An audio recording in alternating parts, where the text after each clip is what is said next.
Kırgızstandықтар, урматтуу мекендештерим. Biz 2005 жана 2010 жылдагы эки революциянын сабактарын уnuттук. Элибизде өткөндү унутсак, тарых кайталанат, тарых эскертип турат деген сөз бар. Biz мурдагы революциялар менен салыштырып карай албайбыз. Бийлик дайыма өз элине кызмат кылууга жана элдин тандоосун кабыл алууга милдеттүү экендигин көрдүк. Тарых дагы бир жолу сабак берди. Айрыкча бийликке дагы бир жолу катуу сабак болду. Өткөн жума ичиндеги күндөрүбүз биздин эркиндигибиздин, биздин демократиябыздын, биздин көп улуттуу ынтымагыбыздын жана Кыргызстандын жалпы элинин биримдиги сыналды. 2020 жылдын 4 октябрында тарыхый шайлоо өткөрүлүшү керек эле. Эл жөн эле жогорку кеңешти шайлаган жок. Эл келечекке тандоо жасады. Эл жаңыланууну тандады. Эл акыйкаттыкты тандады. Тилекке каршы элдин үнү бийликке жетпес болду. 4 октябрда элдин тилеги, жаштарыбыздын үмүтү уурдалды. Жана ал масштабтуу саясий кризистин башталышына түрткү болду. Бүгүн жалпы Кыргызстандын эли жөнүндө өзгөчө сөз айткым келет. 2020 жылдын күзү жаңы тарыхты, улуттук аң сезимдин жаңыланган барактарын ачты. Ар түрдүү курактагы, ар башка улуттагы, ар түрдүү саясий көз караштагы адамдар мыйзамсыздыкка каршы, добуштарды сатып алууга, фальсификациялоого жана административдик ресурстарга каршы көтөрүлдү. Айрыкча Кыргызстан эли бир муштумдай биримдигин көрсөттү. Баарыбыз ушул күнү кыргызстандык болдук. Бирдиктүү, көп улуттуу бир эл болдук. Мындан ары да дал ушундай болот. Трайбализмди жок кылабыз. Кыргыз эли менен бир катарда туруп, канатташ жашаган бардык улуттардын өкүлдөрү катышты. Бул жеңиш жалпы Кыргызстандын элинин жеңиши болду. Жалпы Кыргызстан элинин ынтымагынын жеңиши. Эл биримдиги сакталып калды. Мамлекеттин талкаланышына, бөлүнүп жарылуусуна жол берилген жок. Кан төгүлгөн жок. Талап тоноочулук болгон жок. Мамлекеттин бүтүндүгү сакталды. Тез аранын ичинде укуктук талаага кирдик. Бул күндөрү Кыргызстан элинин, жаштардын интеллекти өскөндүгү, саясий көз карашы турукташкандыгы далилденди. Жалпы эл ийгиликке жетти. Кыргызстанда бийлик тынчтык жол менен өткөрүлүп жатат. Баарыбызды жеңишибиз менен чын дилимден куттуктаймын. Мен саясатчыларга жана саясий партияларга кайрылам. Бүгүн биз өлкөнү түндүк түштүк, уруу, айыл, же тууган туушкан деп бөлбөй жашайлы. Биз бирдиктүү жана көп улуттуу элбиз. Биз кыргызстандыкпыз. Биздин саясий көз караштарыбыз ар башка, бирок көздөгөн түпкү максатыбыз бирөө гана. Ал мекенибиздин, Кыргызстаныбыздын жаркын келечегин камсыз кылуу. 5 октябрда эл өз сөзүн айтты. Урматтуу мекендештер, менин башкы максатым өлкөдө адилеттүүлүктү орнотуу, коррупция менен реалдуу күрөшүү, мындан ары коррупция менен күрөшүү саясий оппоненттердин көзүн тазалоонун инструменти болуудан калат. Саясий куугунтук дегенди менден ашык жон тери менен сезген саясатчы жоктур. Азыр да көпчүлүк саясатчылар саясий мотивдер менен соттолгон. Бирок бүгүн аларга өздөрүн күнөөсүз экендигин ачык процесстерде далилдей турган мүмкүнчүлүктөр түзүлдү. Анткени сотторго жана прокурорлорго эч ким кысым көрсөтпөйт. Мунун баары адилеттүү, акыйкат, жаңы сот өндүрүшүнүн башталышы болуп калат. Дал ушул күндөр соттук өзүм билемдикке жана мыйзамсыздыкка чекит коет. Албетте, эгерде кимдир бирөө, кандай гана саясий фигура болбосун, коррупцияга аралашса, мыйзам чегинде жоопко тартылат. Бирок бизге баарыңыздар бул күрөштө жардам беришиңиздер керек. Сот реформалар мындан ары президенттик аппарат тарабынан эмес, коомчулуктун көзөмөлүндө жүргүзүлөт. Баарынан мурда биз $700 миллион Кыргызстандан чыгарып кетүү боюнча шектелген Матраимов жана башка схемалуу коррупцияларды түзүп, элдин рызкысына кол салган бардык тармактардагы коррупционерлерди катаал жазалар менен жоопко тартабыз. укук коргоо органдарына тийиштүү тапшырмалар берилди. Жакынкы убактарда биз ишибиздин жыйынтыгын көрсөтөбүз. Ошол эле мезгилде коррупция менен күрөшүү бул түрмөлөрдү толтуруу эмес. Бул укук коргоо органдарына бардык укуктарды берүү эмес. Коррупция менен күрөшүү бул жөнөкөй, түшүнүктүү жана аткарылуучу мыйзамдар. Ал баарына бирдей иштейт. Ушул жерден криминалдар менен күрөшүү туурасында айтсам, кылмыш дүйнөсү өзүнүкүн диктовка кылганды токтотот деп кепилдик берем. Буга чейин айрым аймактарда бизнес ошол жерде иштеш үчүн криминалдын уруксаты керек болчу. Бул мезгил артта калды. Ишкерлер менен инвесторлорго өзгөчө шарттар түзүлөт. Урматтуу мекендештер, өз сөзүмдө жаштар туурасында айтсам, жаштар үчүн тарыхтын жаңы барактары жазылып баштайт. Жаштар өлкөбүздөгү мамлекеттик саясаттын жигердүү жол баштоочуларынан болот.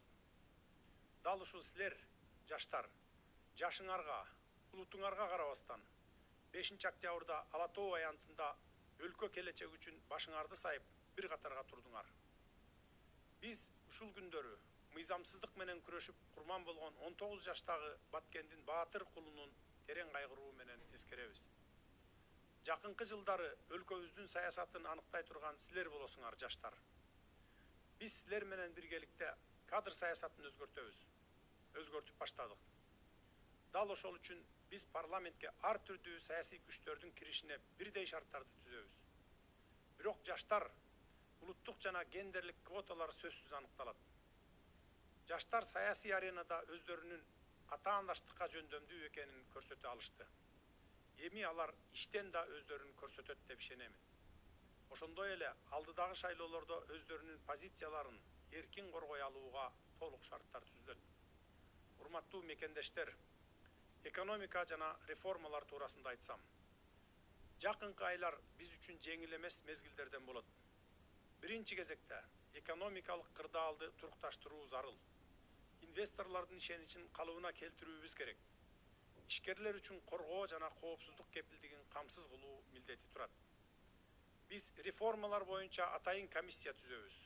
Ал өлкөбүздүн экономикасын башкаруудагы мамилелерди өзгөртөт. Жаңы доор мамлекеттик башкаруу системасында жаңы мамилелерди талап кылууда. Заманбап технологиялар чиновниктердин жана бюрократтардын салмактуу бөлүгүн кыскартууга жол ачууда. Ошондуктан кереги жок мамлекеттик структуралар жакын аралыкта жоюлат. Айрыкча президенттик аппарат жана өкмөттүн аппаратында катуу өзгөрүүлөр, оптималдаштыруулар болот. Кыскартууларды биз өзүбүздөн баштайбыз. Акыркы мезгилде топтолуп калган көйгөйлөр көптөгөн жетекчилердин айынан улам артка жылдырылып, ачылбас яшиктерде жата бергендигин ачык айтып моюнга алышыбыз керек. Натыйжада саламаттык сактоо системасы COVID-19 пандемиясына даяр эместигин көрсөттү. Санариптик система мамлекеттик кызмат көрсөтүүдө жана билим берүүдө жок экендигин көрсөттү. Кредиттерге жана гранттарга таянуу өлкөнүн финансы системасын башкарууда кылмыштуу салтка айланды. Ал эми аларды бөлүштүрүүнүн бүдөмүк механизми мамлекеттик башкарууда системалуу коррупцияга негиз болуп калган. Биринчи кезекте пандемия маалында эл жакындарынан айрылып жатканда пайдасы тийбеген кредиттерге ревизия жүргүзөбүз. Мунун баары оюлбай жаткан муздардын чети эле. Жакынкы күндөрү биз чече турган башкы милдеттер. Мамлекеттин тышкы саясаты жаатында мурда кабыл алынган эл аралык милдеттенмелерди аткаруу улантылат. Биз мамлекеттин стратегиялык өнөктөштөрүнүн арасында алган кадыр баркын, беделин туруктуу сактап калуунун жана аны өркүндөтүүнүн үстүндө иштерди жүргүзөбүз. Урматтуу кыргызстандыктар, мен Кыргызстаныма ак ниет кызмат кылууга бардык билимимди, тажрыйбамды, Кыргызстандын өсүп өнүгүшүнө бардык күчүмдү, бүт эркимди жумшаймын. Сиздердин колдоо менен биз ушул кризистен чыгып, өнүгүүгө багыт алабыз. Мен үчүн элдин кызыкчылыгы баарынан бийик турат. Мен силердин уулуңармын. Карапайым үй бүлөдөн чыккан баламын. Биз системаны толугу менен өзгөртөбүз. Ал үчүн мага колдооңор керек болот. Эч качан жалгыз дарак токой болбойт. Дагы бир жолу элиме башымды ийип таазим этемин. Дорогие кыргызстанцы, минувшие дни стали очередным испытанием на прочность нашей независимости, нашей свободы, нашей демократии, нашего многонационального согласия и единства народов нашего прекрасного Кыргызстана. 4 октября 2020 года должны были состояться исторические выборы. Народ выбирал не просто Жогорку Кеңеш, народ выбирал будущее, народ выбирал надежду, народ выбирал обновление, народ выбирал справедливость. К сожалению, власть оказалась слепа к чаяниям народа.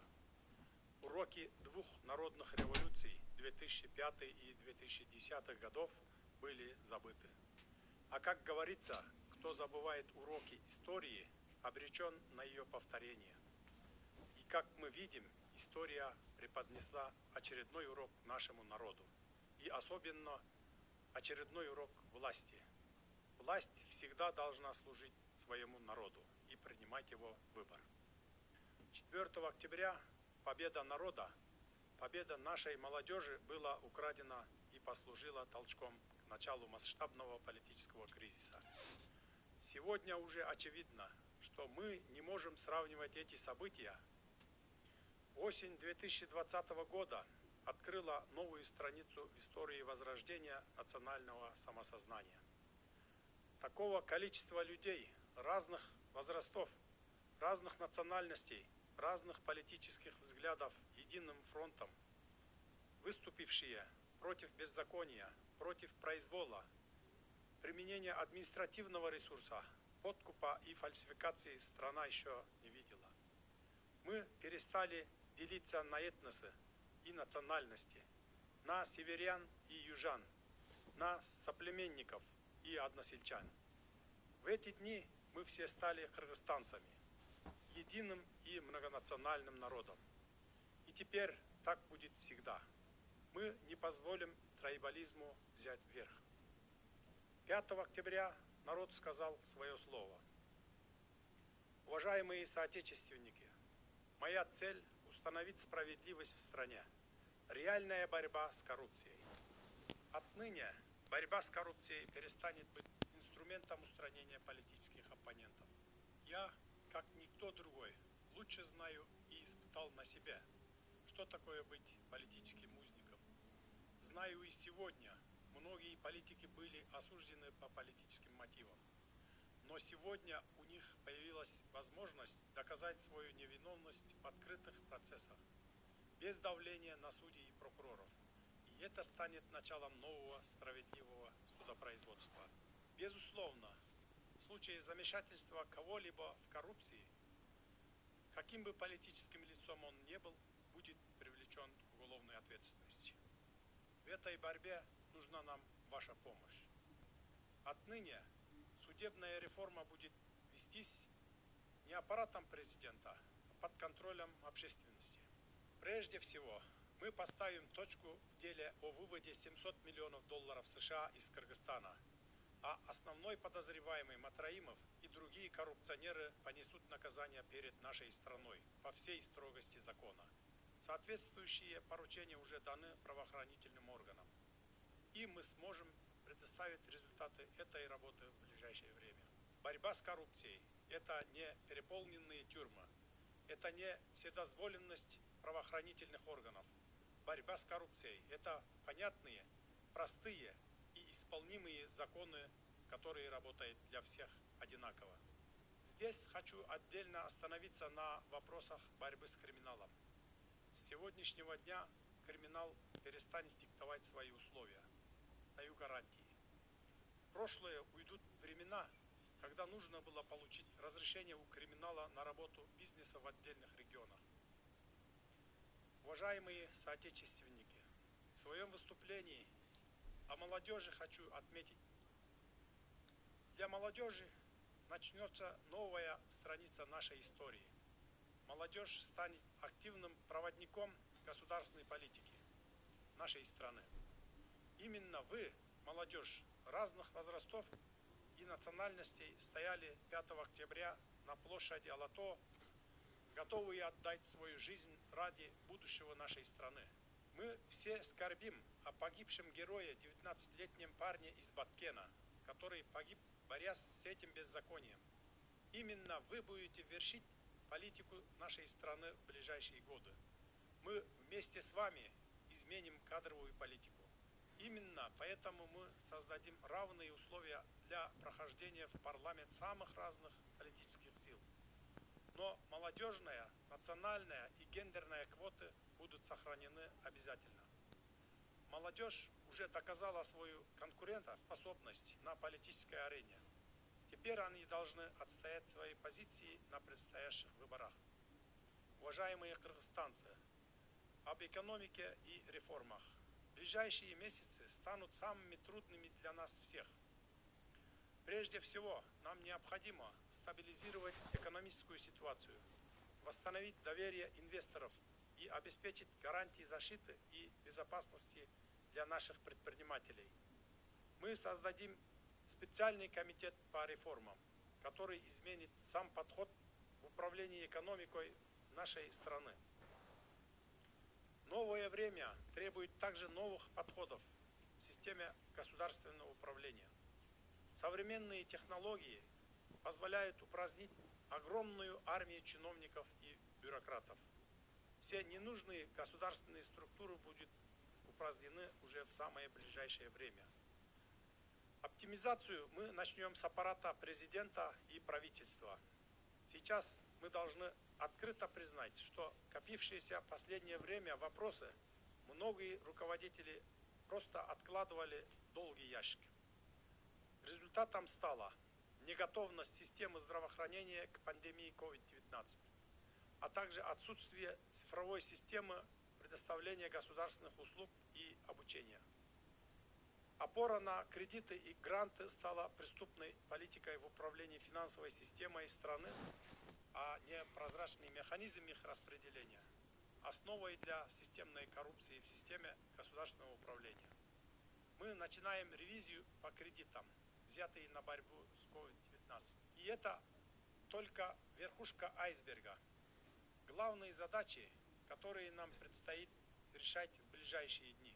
Уважаемые кыргызстанцы, я с полной ответственностью заявляю, что все свои возможности, знания, профессиональный и жизненный опыт направлю на созидание и развитие нашей страны и благополучия народа. Только с вашей поддержкой мы можем преодолеть все трудности и выйти из этого кризиса. Еще раз выражаю огромную благодарность всему народу. Низкий